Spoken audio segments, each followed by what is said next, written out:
It's time for another Dice Tower review with Zee Garcia.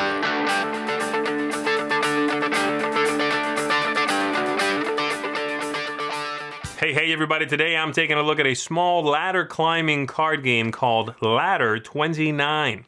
Ladder climbing game is one in which you are trying to get rid of all your cards as quickly as possible, and you play cards on top of other cards played by players that are better than theirs. Your play needs to be better than theirs. That's the general idea. This one goes a little more tongue-in-cheek with the whole concept of ladder climbing, and it gives it to you with a firefighter theme and a couple of twists to what most ladder climbing games tend to do. Let's take a look at how this works. We'll come on back after that, and I'll tell you if I think it's a good one.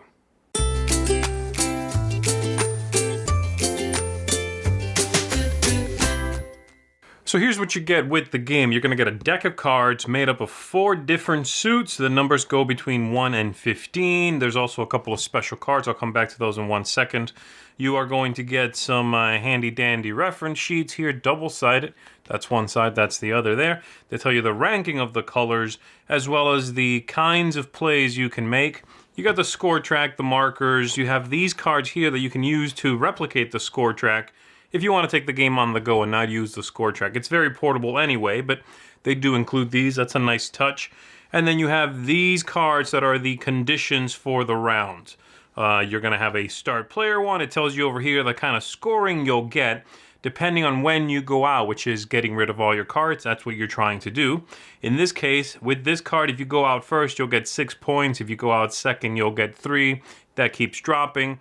And the rest of these cards have some things you have to follow, some rules, and then a scoring, typically, basically adjusted to reflect how difficult this is, okay?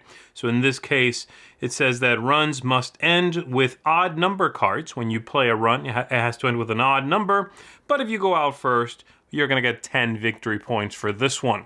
Instead of this has no penalty, you only get 6, all right? And there's a few of those.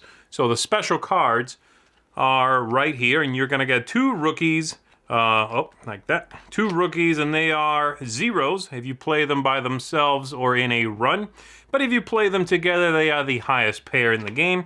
You have the Dalmatian here, which is also a 0, but it can be a wild in pairs. And so if I play the Dalmatian with this 15, that's a pair of 15s. You have over here the Lieutenant is an 18. It's a very high single card, and then the Chief, the single highest card at 21.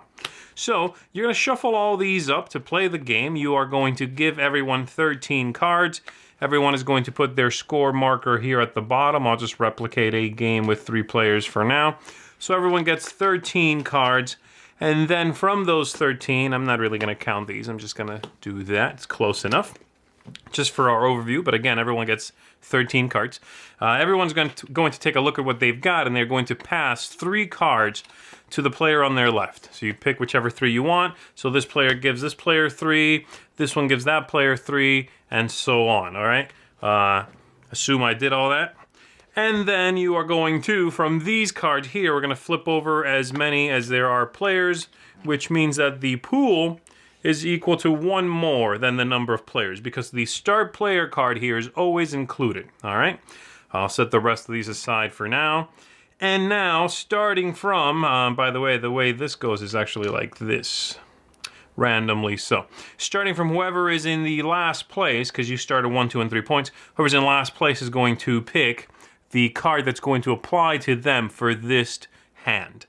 And they can pick whatever they want that's still available. So let's say the first player, let's say this is Blue, who is in the back of the pack here. They take a look at their hand, and they say, oh, you know, cards in runs must be all different colors. I have a lot of different colors. I'll take that. So they take this one. And then let's say the black players over here, they are going to, oh, you know what, they don't want to deal with this. These are too difficult for them. They'll just take the start player card. And then I, the yellow player, have to take one of these 2. Pairs and triples must include red cards. I would take a look at my hand and say, yeah, I could do that. I'm going to take that one. I don't actually have that. And then the last one is simply out, and we start playing cards. We start with whoever took the start player. If no one did, then it's the last player, if I'm not mistaken.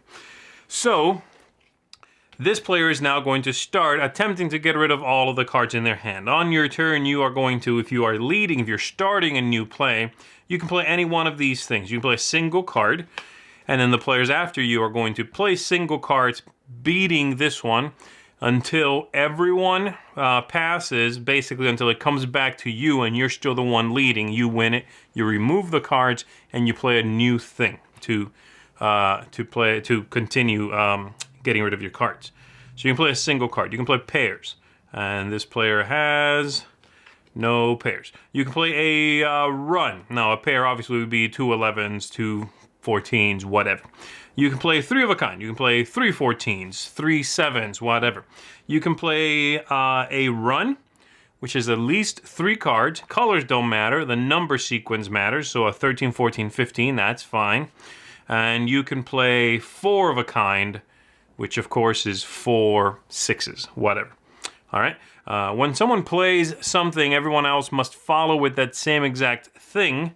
And so this player plays a pair. I must play pairs. Again, always remembering to follow whatever rule or penalty, really, I've given to myself for the round. That's very important. But you can always play on, no matter what the lead was, 4 of a kind. And they call that a flashover. And that basically means you are just blowing out the trig. You are ending it. You win automatically if you play a 4 of a kind. And then you lead a new thing. And so, for example, let's say I am going to start and I'm going to play a high card. I'm going to play a single card. Okay, instead of anything else, I'm just going to play a single card. And that's going to be it. I'm going to play a 10. And this player goes, it says, cards and runs must all be different colors. Fine, that won't apply right now. So this player needs to beat a 10 in red. Now, if they have a 10 in something better than red, they can play that too. And we have the ranking for that right here. So it's yellow better than red, red better than green, green better than blue. If you are comparing anything that is more than a single card, then you simply look at the highest one played. So in a run of 7, 8, 9, then you're just comparing that 9 if someone else makes the same kind of run, just the highest card. So this player played a 10. I am going to beat that with a 13. Comes back to this player. Really, this player should have led, by the way. This player's going to play a 15, comes back to me. It's a 15 in blue, so I can beat that with a 15 in red. Comes back to this player. They could still play a 15 in yellow on that, or one of these special ones, the lieutenant, the chief. They don't have it. That player also has to pass. This player wins it. They are going to get rid of these, and they play a new thing to the table. And that's basically it. You continue going until you're out of cards, and then you remember when you went out. If I'm the first one to go out, I'll get the points for being first place. That keeps going, and let's say this player, let's say this player goes out second, all right? Once that's done, we're going to score victory points. We start from whoever's ahead at that moment. In this case, yellow, that's me, and I get first place. That's 11 points. So 1, 2, 3, 4, 5, 6, 7, 8, 9, 10, 11. And then that player, well, we check black, which is that player, and that player gets second place. Second place for them is 3 points. 1, 2, 3. Whoever gets the last place doesn't score anything at all. This player does not automatically get third place. They get nothing at all. And then we shuffle up and we do it again. We remove all these, though the star player one always goes back to the center, and we reveal 3 new ones of these, okay, in this case. So we have one that says, must beat played cards by at least 2. This one says, may not play green cards in pairs or triples. And this one says, may not play pairs at all. But that's 12 points if you go out first. That's quite nice. So that's basically it. You shuffle up, deal again, continue going until someone gets to 29. And at the end of that hand, whoever has the most points is going to be the winner of the game. One more tiny thing I want to mention is that, just as you saw, you have to score from the top, from whoever's leading to the back. No matter what position they went out in, you score from whoever's in the lead. And there can never be a tie. So if someone would land on another piece, they simply jump ahead until they find an empty spot. That prevents ties in the game, so you never have to deal with that, and there will always be a clear winner in the game. That should give you an idea of how to play Ladder 29. So let's go back up top, and let me tell you what I thought about this ladder climbing game.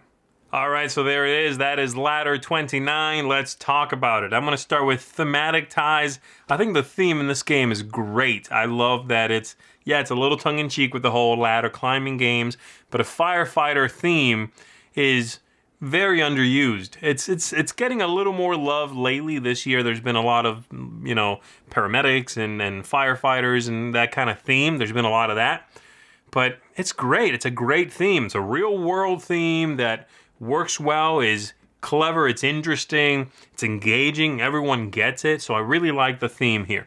The aesthetics are fantastic. I enjoy the artwork. It's Andy Jewett's artwork, and I'm a big fan of his stuff. He's a great artist.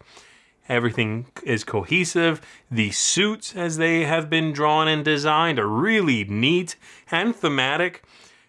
It's great from an artistic, aesthetically pleasing point of view. It's on point.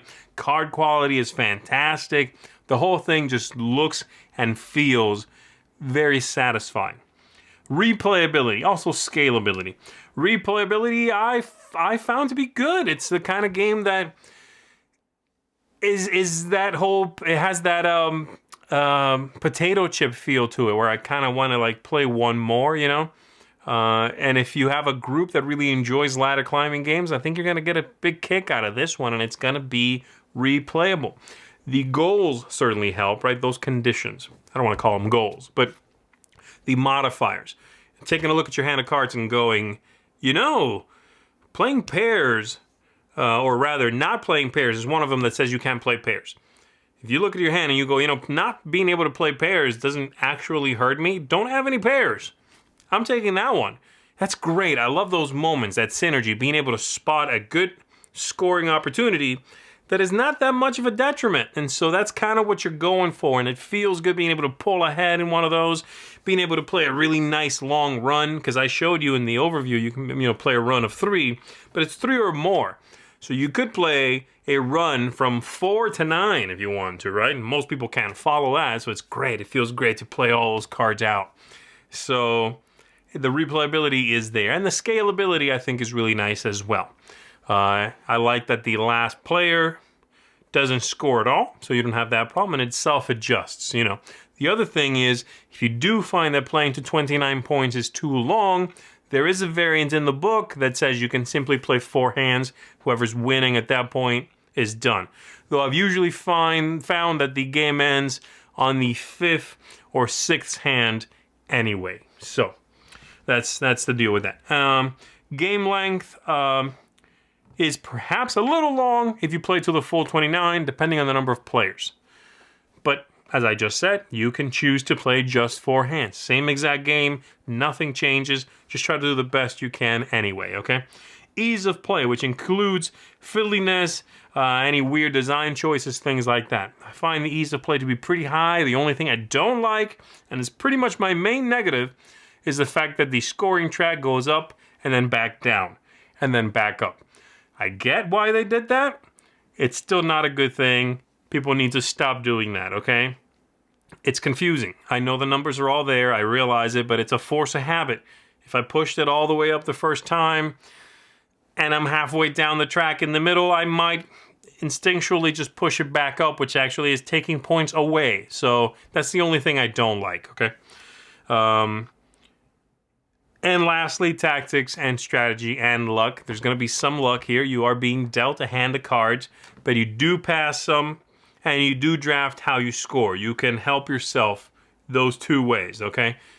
And it's satisfying to do that. It's satisfying to take a challenge and best it. It's satisfying to think someone's going to pass you a card and get rid of something that's slightly better than what you're thinking you're going to get, and then you get it. Let's say you have, 3 ones, right? And you're getting rid of the rest of your cards are good, but you're thinking, I'm going to get that 4th one or whatever. And you do. And that's all just really satisfying.